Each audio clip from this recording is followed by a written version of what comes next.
and I'm so proud that I took advantage of that opportunity and was able to, even like my cousins, like I have one cousin that's like, Bianca, like, you have been someone that I look up to because you're always trying to push for the next thing. You're positive even when stuff is kind of shit, and like, I look up to you. Now, did they go to college? Not specifically, but even just me taking that milestone and being able to say I did it, whether it was easy or hard for me, like, I'm proud. I can say I had the opportunity to go to college to get my degree, and I'm proud that I can say that. And your parents went from Mexico up here to the Seattle area? Yeah, so they came from Mexico to California. I was born in San Bernardino, and then while I was still a baby, they came up to Washington. Okay. Yeah. Your parents ever tell you about the story of deciding to go from Mexico to California? Not that I know of. Okay. To be honest, it was one of those things where it was like, yeah, that's kind of what I was stuck with. But I don't know the full story outside of like it was a whole new opportunity that they wanted us to take advantage of, because when you're poor in Mexico, like, you're poor. And that's one thing that kills me. Like, being in the army, I've seen like destitute people. I've seen like people like sleeping on floors, no food. Yeah. Like, of course, there's like people like poor in America, right? Yeah. Homeless, but if you like have a house, an apartment, even if there's 25 people living in there, and you might be eating peanut jelly sandwiches, You got something. you're not. People the rest of the world, 9% of the world, like, would fucking kill to be in that situation, right? Yeah. And we just don't realize what poor really is, Yeah, I think it's one of those things that people like to believe they understand. No. Now, I wasn't in like those dire situations, but I think I can understand enough to where one of the things that drive me and keep me is like, I'm not going to take my generation backwards. Right? We got to this point. Let's keep pushing it. And I guess that could be a thing I'm proud of too. Like, I'm proud that my mom, I don't know everything that she's gone through, but she had to deal with moving and starting a new place, and she had all of her kids, even my youngest brother. So how many brothers and sisters do you have? I have an older sister, one a year younger brother, and then one that's 11 years younger than me. Okay. And my mom had us when she was young, and I'm proud of her. We all fairly turned out well. Yeah. My sister's graduating. No with her. mass murderers, I was anything like gonna that. say my sister got her master's that we're going to her ceremony this summer. Nice. My 1-year-old brother, younger than me, he did spend some time in prison as well. He just got out, so I'm hoping I can be proud of him very soon. And I'm proud of my youngest brother for just keeping with it. I mean, he had to go through school during COVID, and that sounds like those kids are so fucked. I think, right? I hope I'm wrong, but they have no social skills, or like they're like, I'm trying to. They don't know how to deal with but they just don't know how to deal with life, you know. They live in a completely different world. It's insane to think of. It's almost like for that 2 years they were like transferred to a different planet and brought back. Yeah, they're homebodies now. That's what they like to be. They like to be home. And what do you mean I have to work? Yeah, what do you mean I gotta leave my room? Everything should come here to me. Yeah, I don't know. I think I am proud about my dad though. My stepdad, Victor. He lives down here in Auburn. Okay. He went through a terrible accident a decade ago, and they told him he wasn't going to be able to walk or do anything with his injury, and he's capable. Cool. He can walk and do all the things. Yeah. So what do you think the future holds for yourself? My future, as long as I keep pushing, honestly, I think my future is going to be good. I'm excited for the future because I feel like I'm finally at the point of like really figuring things out in terms of like where we're at, where we want to go, and what those next steps might be, right? Like having the interns this summer is like we're building out our team, right? We've got some extra hands to support. We've got other eyes to take a peek at what we're doing. And I think the more that you build out your team and can really start getting some of the lower level tasks that someone's still learning, the further we'll be able to take what we're doing. And how do you find these interns? These ones are actually, I posted, I think the university has a program called Handshake. Yeah, I know Handshake, yeah. Handshake, yeah. It's at Seattle University? This one was Seattle University and then Seattle Pacific University. They were unpaid, so UW, I think, declined my request to post on there. Yeah, they want you to be paid at UW, yeah. Which I get, but I was like, I don't know if I can justify paying right now. Yeah, and do I really want to pay $20 an hour to some random dude who I don't know is going to be like do anything? Yeah, but I think I'm excited. We got 2 really cool ones. We're going to be introducing them on LinkedIn and our social platforms. And what are they going to be doing for you? So they're going to be working on like the first part of our process, which is let's reach out to the owners, so lead generation, have conversations, sign NDAs, and let's start working on financial modeling. So we're going to have them take it up till that point. And then because they're interns and we're a startup, they're open to take it as far as they want it.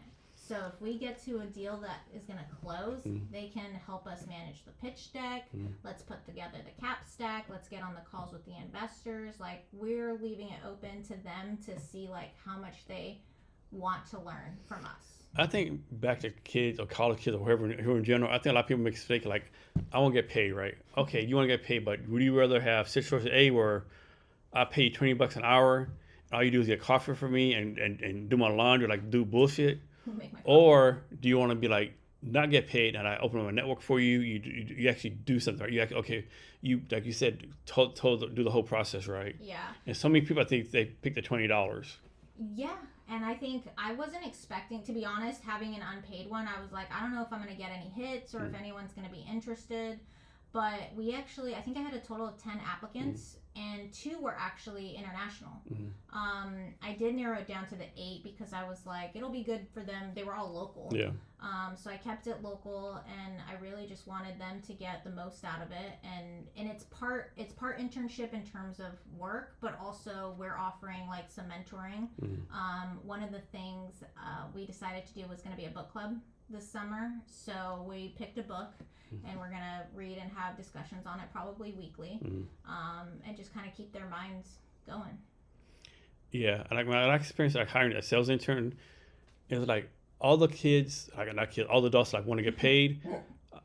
During the interview, I said like, you know what, I probably won't hire you, right? But all the people don't want to get not paid, like, yeah, you're superstars, right? Yeah, and I think it's kind of cool. It was fun interviewing them because you get to see kind of where they're at in their journey too. Whether or not they had jobs, are they coachable, teachable, drive, all that kind of stuff. Yeah. And I think what was really great about these 2, because it's two of them now, and then one that's almost going to be coming on more in the fall. And our values all very much align together in terms of like being in a group that's transparent and open to learning and just kind of go. Yeah, that's great. Yeah. And so these are your first interns? For Prospera, yeah. Okay, all right. Maybe not get the details, but any deals you're about to close, or any like things you're working on that you gotta like. Yeah, we're working on a big food manufacturing roll up. So we have gone to visited one already about a week or 2 ago, and then we potentially will be visiting another one next week, and we may have some others in the fire as well now. So really, it's going to be an exciting, I think, rest of the summer. And you mainly deal with Seattle companies, or have you expanded somewhere else yet? We have been expanding, yeah. So actually, we were I say were because technically our due diligence phase is done right now. But we were looking at a company in Texas. One of the food ones is in Colorado. Another one is in Oregon. We just have multiple connections that we're trying to see how they span out. And so you reach out to like a potential like an acquirer, right, whatever you want to call it, or is the approach like, hey, Tom Brown, your company's doing horrible. Let me pay you some. Your company's doing horrible. Let me pay you some money so you can save face. Or like, hey, Tom Brown, your company's doing so great. Let me, acquire it. Honestly, because we want great companies, it's usually the great okay. one.